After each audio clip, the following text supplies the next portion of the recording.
संयच्छति यो बेगम उत्थितम क्रोधा हर्षयो। विदुर जी कहते हैं कि जो व्यक्ति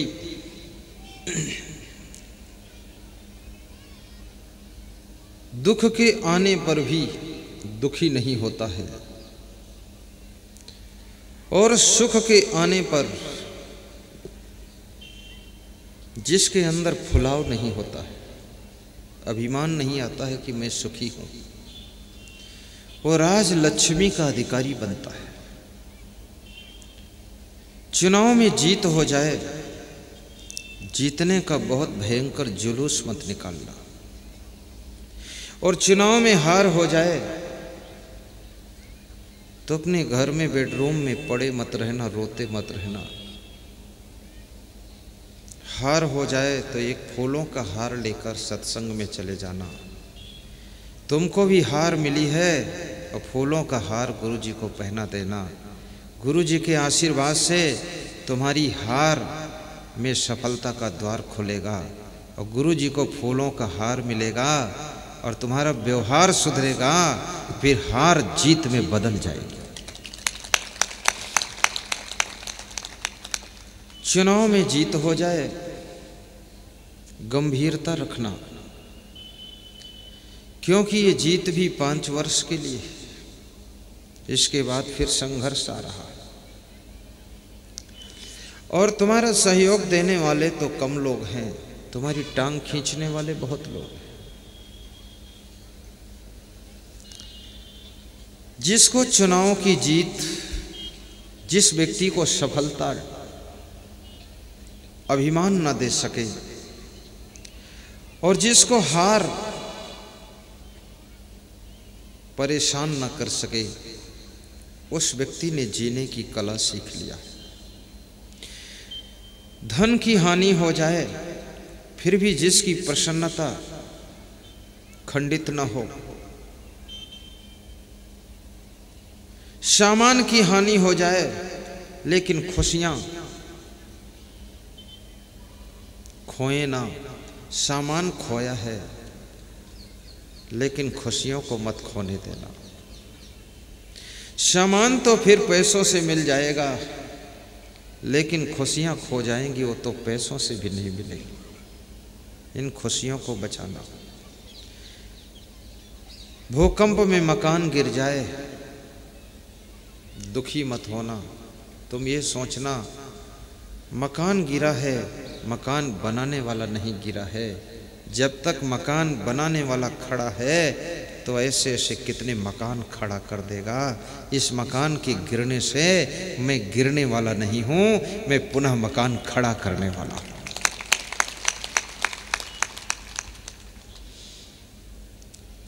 किसी की मृत्यु, किसी का वियोग आपके मन को विचलित न कर पाए। आपकी पुत्र की मृत्यु, पति की मृत्यु, पत्नी की मृत्यु, पिताजी की मृत्यु, माँ की मृत्यु, भाई की मृत्यु आपको अपने कर्तव्य से हिला न सके, आपके लक्ष्य से आपको विचलित न कर सके। आप जो कर रहे थे बहुत बड़ा कार्य आपका था। अभी मेरा सत्संग छत्तीसगढ़ प्रदेश में था गत वर्ष।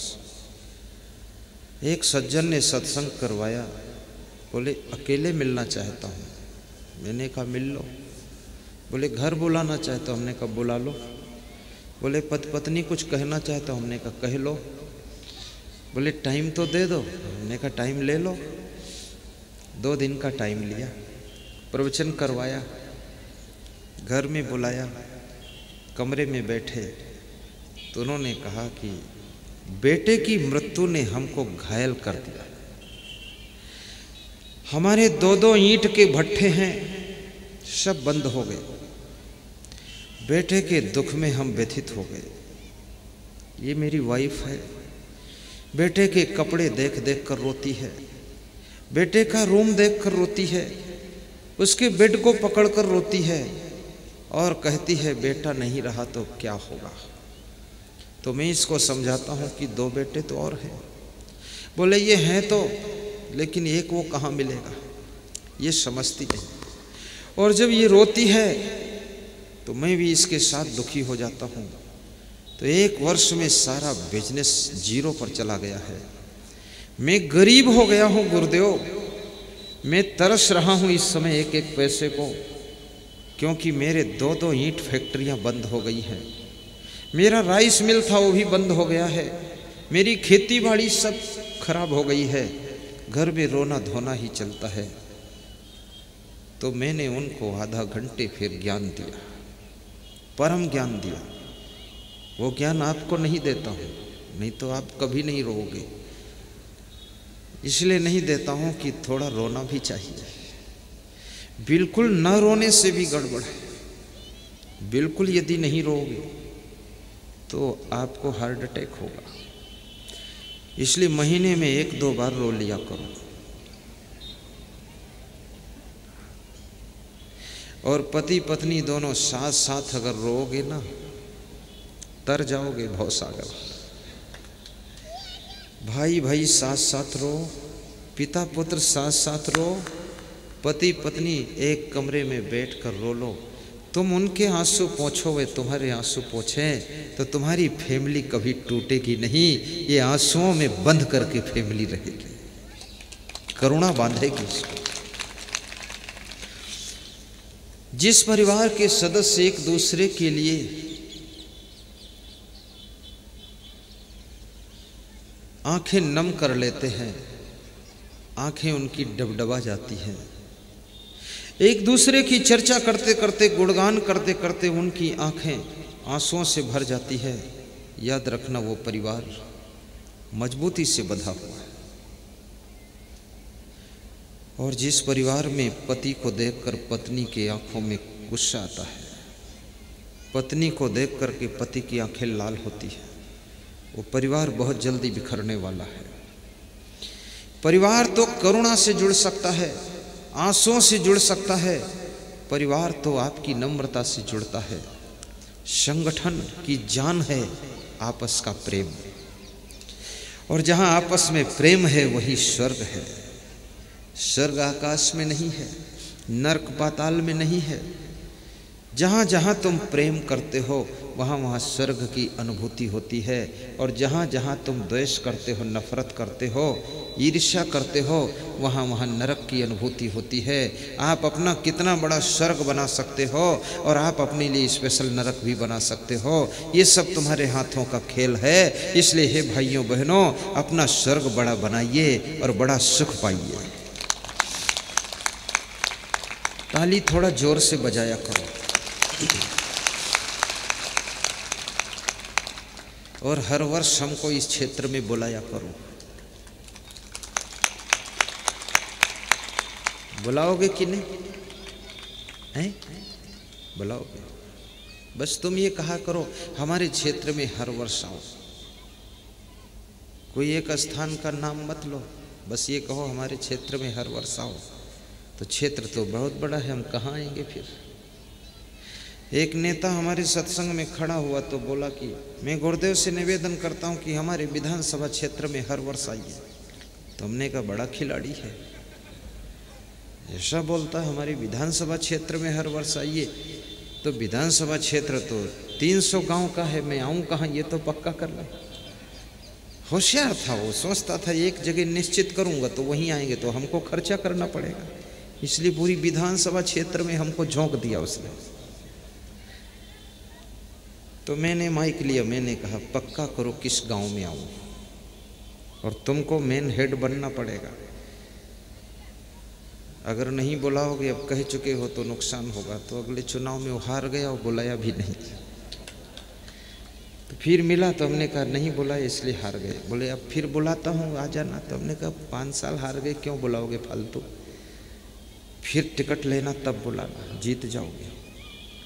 सत्संग के पुण्य से जीत भी होती है, सत्संग के पुण्य से सुख मिलता है, सत्संग के पुण्य से घर की उन्नति होती है, सत्संग के पुण्य से घर में शांति आती है और सत्संग के पुण्य से सद्बुद्धि मिलती है। 5 चीजें सत्संग के प्रभाव से मिलती हैं, वे आज मैं आपके बीच में प्रकट कर रहा हूं। सीधे बैठकर गाओ। मति कीरति गति भूति भलाई, जब जेहि जतन जहाँ जेहि पाई। मति कीरति गति भूति भलाई। रामायण का क्षेत्र लग रहा है। कुछ रामायण इधर ज्यादा प्रेम रखते लोग। राम का प्रभाव, क्योंकि चौपाई को आपने खींच कर गाया, बिल्कुल 2 फीट लंबा खींचा। मति कीरति गति भूति भलाई। ओहो, ऐसा अच्छा गाओगे तो अगले साल आऊंगा तो क्या होगा जानते हो? तुम इधर बैठकर गाओगे, हम उधर बैठकर सुनेंगे। बहुत प्यारा गाते हो तुम। धन्य है अजनाश, धन्य है देवास, धन्य है सतवास, धन्य है आपका प्रेम, आपका गला भी धन्य है। आपके माता पिता धन्य हैं, आपके भाई बहन धन्य है, आपका गांव धन्य है जो आपके मन में भक्ति है। धन्या माता पिता धन्यो गोत्रम धन्यम कुलोद्भवा, धन्या चा वसुधा देवी यत्र शाद गुरु भक्तता।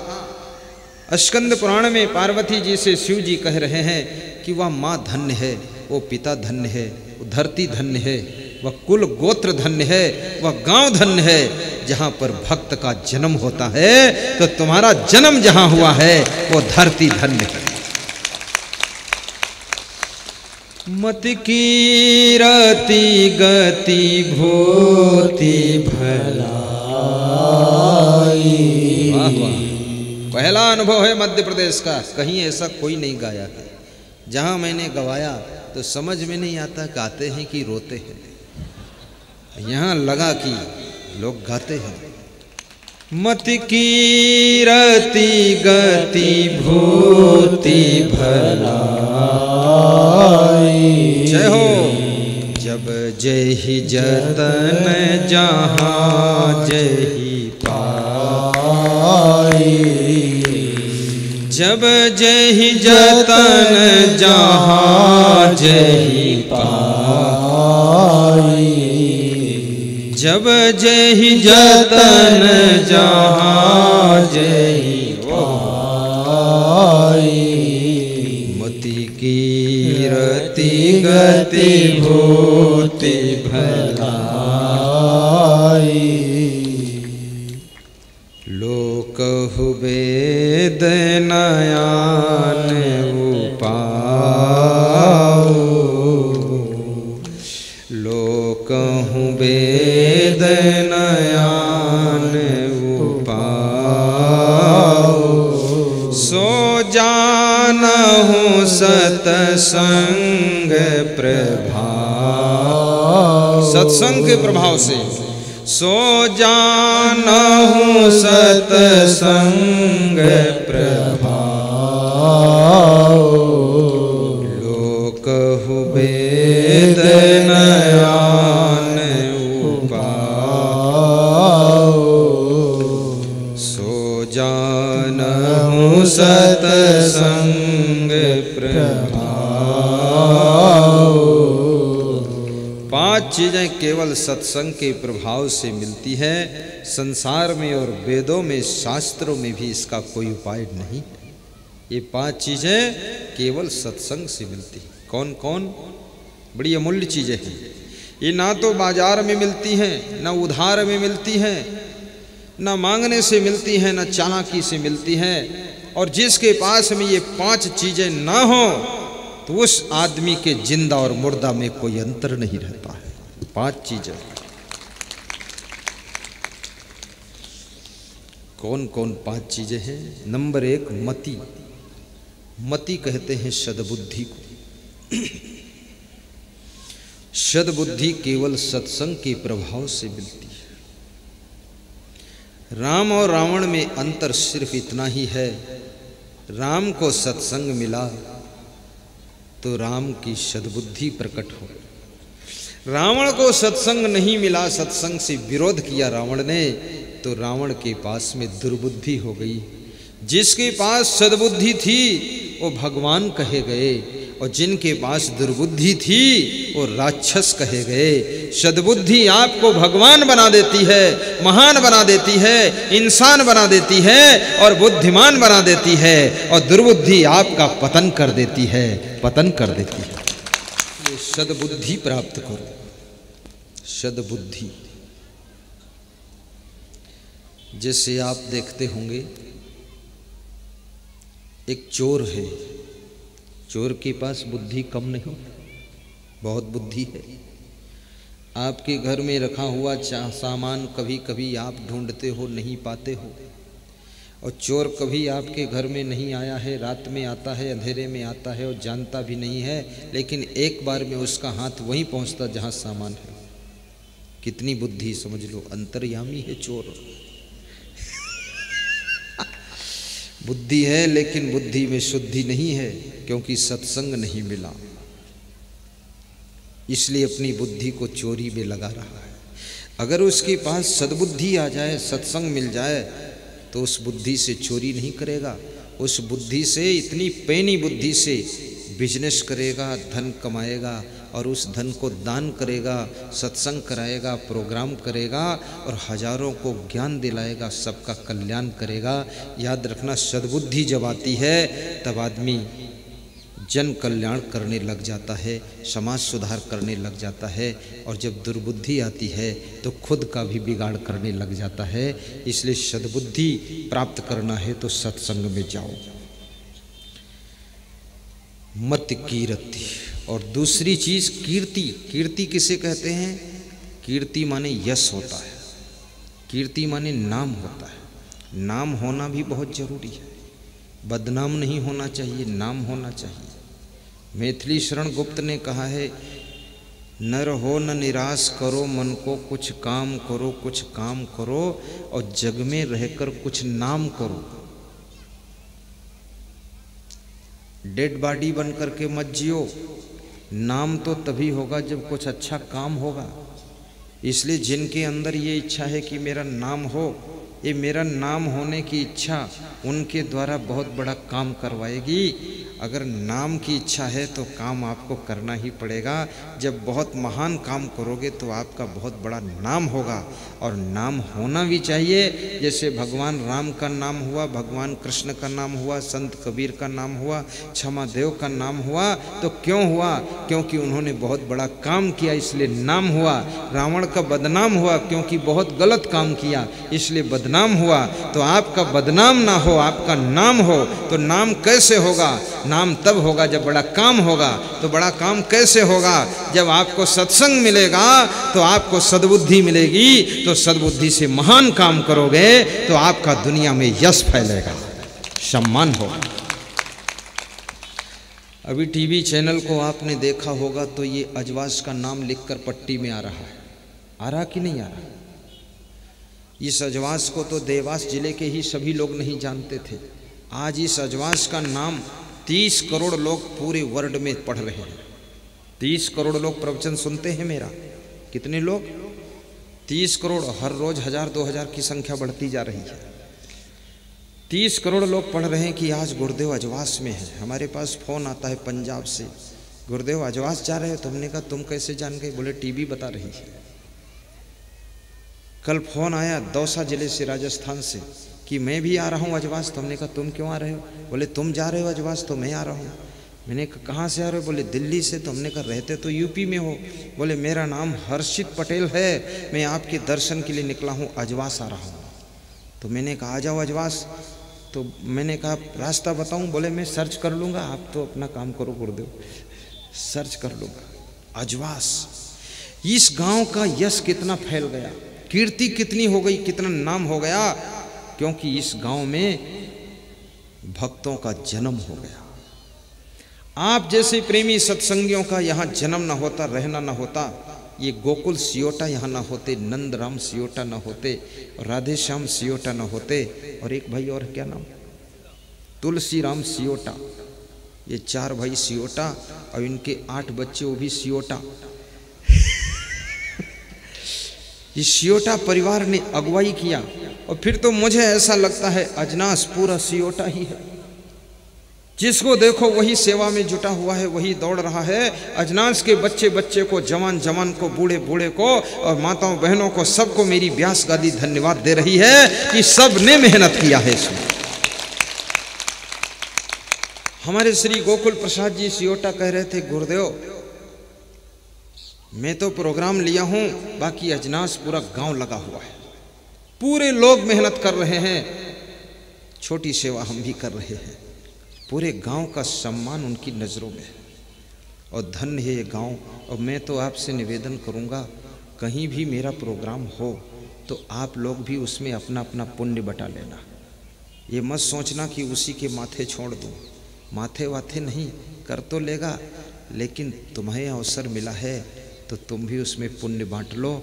जितनी सेवा तन से, मन से, धन से कर पाओ कर लो, क्योंकि जो जितना सेवा करता है उतना % पुण्य उसके खाते में जमा होता है। और सत्संग से बड़ा पुण्य और कहीं कुछ होता नहीं है। इसलिए सत्संग को तीर्थ भी कहा गया है और संतों को तीर्थ का रूप कहा गया है। और सत्संग में सेवा करने वाले लोग चारों धाम का फल पा जाते हैं। तो आप सेवा जरूर करना।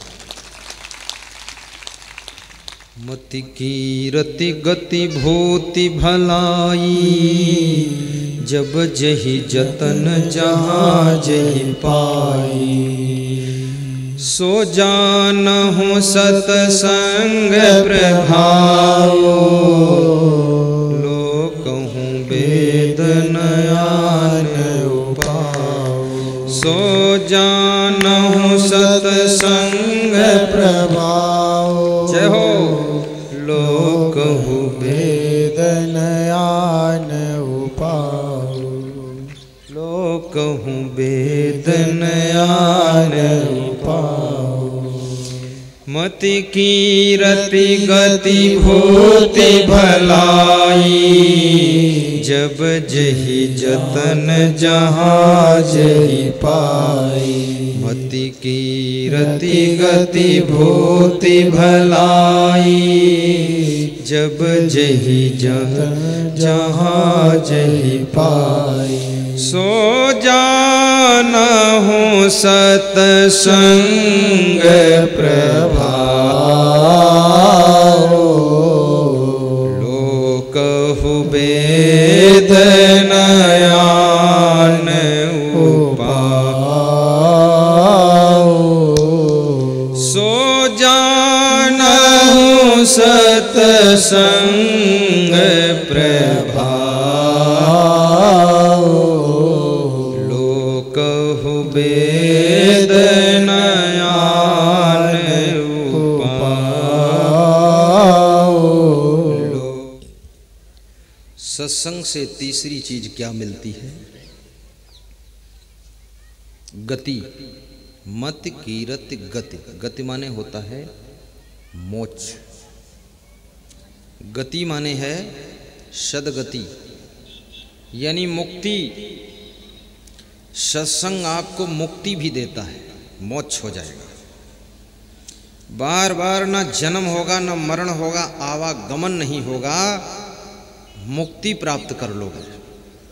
क्योंकि सत्संग से आत्मज्ञान होता है, सत्संग से संयम नियम आता है, और सत्संग से त्याग वैराग्य होता है, और सत्संग से पवित्र जीवन जीने की शक्ति मिलती है। तो बात को मुक्ति हो जाती है। इसलिए सत्संग मुक्ति भी देता है। चौथी चीज भूति। सत्संग भूति देता है। भूति माने भूत प्रेत नहीं, भूति माने होता है धन दौलत लक्ष्मी। सत्संग तुम्हें धनवान भी बनाता है, दौलत भी देता है, क्योंकि सद्बुद्धि होगी तो तुम धनवान हो जाओगे, और सद्बुद्धि नहीं है तो धन किसी से मिल जाएगा, वो भी सब राख हो जाएगा। रावण को सोने की लंका शंकर भगवान के द्वारा प्राप्त हुई थी, लेकिन सत्संग नहीं था तो सोने की लंका रावण की राख हो गई, उसके पास रह नहीं सकी। भगवान कृष्ण के पास में सत्संग था। मथुरा छोड़कर, गोकुल छोड़कर द्वारिका आए थे और द्वारिका में भी सोने की द्वारिका तैयार हो गई और भगवान कृष्ण उसमें भजन करते थे। याद रखना, जहां सत्संग का प्रभाव है वहां पर उन्नति भी होती है, धन बढ़ता है। सत्संग से नहीं जुड़ोगे, दारू पियोगे, वेश्यालय जाओगे, जुआ खेलोगे, ऊट पटांग काम करोगे तो अपने आप तुम गरीब हो जाओगे, बर्बाद हो जाओगे, तुम खुद ही राख हो जाओगे। इसलिए मैं आपसे निवेदन करता हूँ, सत्संग से जुड़ने से बहुत फायदा है। आज हमारे पास में एक सज्जन आए थे तो कह रहे थे कि बीड़ी छोड़ा हूँ सतवास के सत्संग से आपका सुनकर।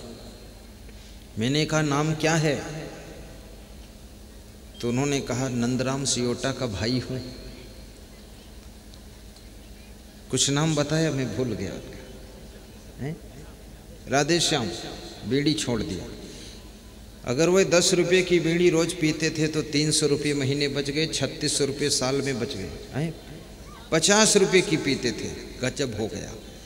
अब सोचो 1500 रुपये महीने बच गए। 1500 रुपये महीने कितना? अब जोड़ दो कितना बच गया? 18,000 रुपये साल में बचे। 10 साल में 1,80,000 बच गए। तो 10 साल बाद तो अकेले बुला सकते हैं, बीड़ी की बचत से प्रोग्राम करा सकते हैं। और आयोजक लिख दें कि बीड़ी की बचत का प्रोग्राम है, यही आयोजक है, बीड़ी आयोजन कर रही है और इसमें इतने लोग बैठे हैं। मैं आज आपसे दान मांगता हूं कि अपनी एक एक आदत दान कर दो। बीड़ी पीने की आदत है, उसे दान कर दो तो 50 रुपया नित्य बचेगा। सिगरेट पीने की आदत दान कर दो, गुटखा खाने की आदत दान कर दो, दारू पीने की आदत को दान कर दो, मांस मछली खाने की आदत है उसको दान कर दो, और यदि गाली देने की आदत है तो उसे दान कर दो, आलस्य की आदत को दान कर दो, जितनी बुराइयों का पिटारा है वो सब दान कर दो। फिर देखो आपकी जिंदगी में न धन की कमी रहेगी न सुख शांति की कमी रहेगी। ये गुरु जी के चरणों में जो तुम 10 रुपये दान करते हो, 100 रुपये दान करते हो, 500 रुपये दान करते हो, ये दान तो छोटा दान है, साधारण दान है, ये कोई बहुत बड़ा दान नहीं है। सबसे बड़ा दान है अपनी बुराइयों का दान, आदतों का दान। और इसको दान करने के बाद तुम नहीं रहोगे नादान, फिर तुम दानेदार हो जाओगे, महान बन जाओगे। बहुत से लोग हिम्मत जुटा रहे कि आज दान दूंगा मैं। महिलाओं से भी कहूंगा तुम भी कुछ दान करो।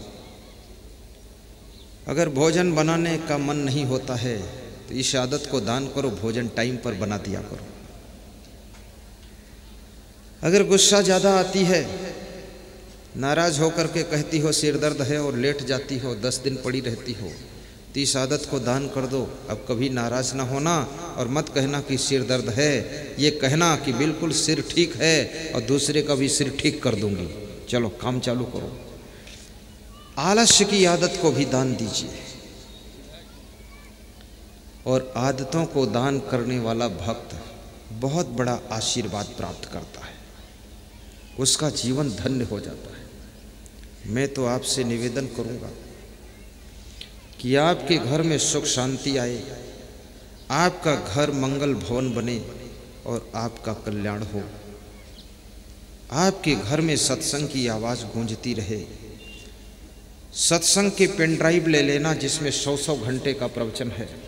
सत्संग के मेमोरी कार्ड ले लेना दुकान से, जहां 50 घंटे का प्रवचन भरा हुआ है। और एक विषय पर प्रवचन नहीं है, जिंदगी के हजारों विषयों पर प्रवचन किया गया है। धीरे धीरे मधुर मधुर सुनते रहना। भजन की पुस्तक खरीद लेना, भजनावली, जिसमें भजन है, याद कर लो, गाते रहो।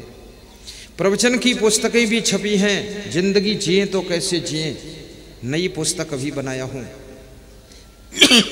और बरसे कंबल भीजे पानी, ये नई पुस्तक की रचना किया हूं। कंबल बरस रहा, पानी भीग रहा, उसके अंदर आश्चर्यजनक ज्ञान है। और सुख की खोज, ये नई पुस्तक है। जीने की राह, ये बहुत पुरानी पुस्तक चल रही है 20 साल से। जिंदगी किस राह पर जीना चाहिए, ऐसी ऐसी पुस्तकें लेकर के भी पढ़ना, आपका घर मंगलमय होगा। 10 मिनट का समय सुबह और 10 मिनट का समय शाम को निकालना भक्ति के लिए, ध्यान के लिए, पूजा पाठ के लिए। इस संसार में हाय तौबा करके ज़िंदगी मत जीना, हैरान मत रहना, बहुत आफा काफा मत करना। ऐसा मत सोचना कि मैं सोऊं ना, खाऊं ना, पागल बन जाऊं तो बहुत कुछ कमा लूँगा। कुछ भी नहीं होने वाला है। मेहनत करो, लेकिन समय पर भक्ति भी करो। समय पर सो भी जाओ, नींद भी गहरी ले लो। सोते समय सोचो मत, खाते समय बोलो मत, और किसी से बात करो तो प्रसन्न होकर करो, टेंशन में बात मत करो। कभी भी कोई कार्य करो तो अपना सौभाग्य समझकर करो। झाड़ू लगाना पड़े तो ये मत सोचो कि मेरे माथे झाड़ू पड़ गया, मेरा सौभाग्य है जो हम झाड़ू लगा रहे हैं। आज सुबह मैंने देखा मेरे संत मेरा बिस्तर लगा रहे थे, ऐसे भाव से उसको ठीक कर रहे थे 3 संत। तो मैंने कहा कैसा लग रहा है? बोले लग रहा है कि भगवान का बिस्तर सुधार रहा हूँ। मैंने कहा कोई बोझा लग रहा है? बोले सौभाग्य है, अगर आपकी सेवा में ना होता, किसी होटल में ड्यूटी होती तो न जाने कितने बिस्तर ठीक करता दुष्टों के। आप तो महान पुरुष हैं। गुरु का भोजन बनाने का सौभाग्य मिल जाए तो किस्मत समझना चाहिए। गुरुदेव के लिए अगर बिछावन बिछाने का अवसर मिल जाए, किस्मत समझो अपनी। अगर उनके सत्संग समागम का प्रचार प्रसार करने के लिए पोस्टर चिपकाने का मौका मिल जाए, होर्डिंग लगाने का मौका मिल जाए, अनाउंस करने जाने का मौका मिल जाए, मुस्कुराते हुए जाना चाहिए। अभी लखीमपुर खीरी में डॉक्टर लोक नारायण वर्मा जी आई स्पेशलिस्ट, उन्होंने प्रवचन करवाया तो वे खुद रात में पोस्टर चिपकाने जाते थे। फ़ोन किया उन्होंने, गुरुदेव आपका पोस्टर चिपकाने आया। तो मैंने कहा डॉक्टर साहब तुम क्यों गए, कोई को भेज देते। बोले गुरुदेव लोग टेढ़ा पोस्टर चिपका देते हैं, मैं खुद रहता हूँ सामने चिपकवाता हूँ ठीक से। मैंने कहा फिर दवा खाना दिन में कैसे डील करोगे? बोले आपके आशीर्वाद से बेटा भी आई स्पेशलिस्ट बनकर आ गया है, वो दवा खाना संभालता है, मैं आपके प्रवचन का प्रचार संभाल रहा हूँ। डॉक्टर लोक नारायण जी बहुत सीधे सरल भक्त हैं। कभी आपसे मिलाऊंगा, यहाँ बुलाऊंगा उनको। कभी गुरुदेव के सत्संग समागम में धन का सहयोग करने का अवसर मिल जाए, जो मुख्य आयोजक हैं उनको 2, 5, 10 हज़ार रुपये का सहयोग देने का अवसर मिल जाए, ये अपना सौभाग्य समझना चाहिए कि एक बूंद का सहयोग हमने भी किया है, उसका पुण्य आपके खाते में जाएगा। याद रखना ऐसे अवसर बार बार नहीं आते हैं। अजनास में कथा बार बार नहीं होती है, ये तो कभी कभी मौका आता। जिंदगी में पहली बार मैं आया हूँ, इसलिए ऐसे अवसरों में सेवा का पुण्य भी बांट लेना और सत्संग में डुबकी लगा लेना।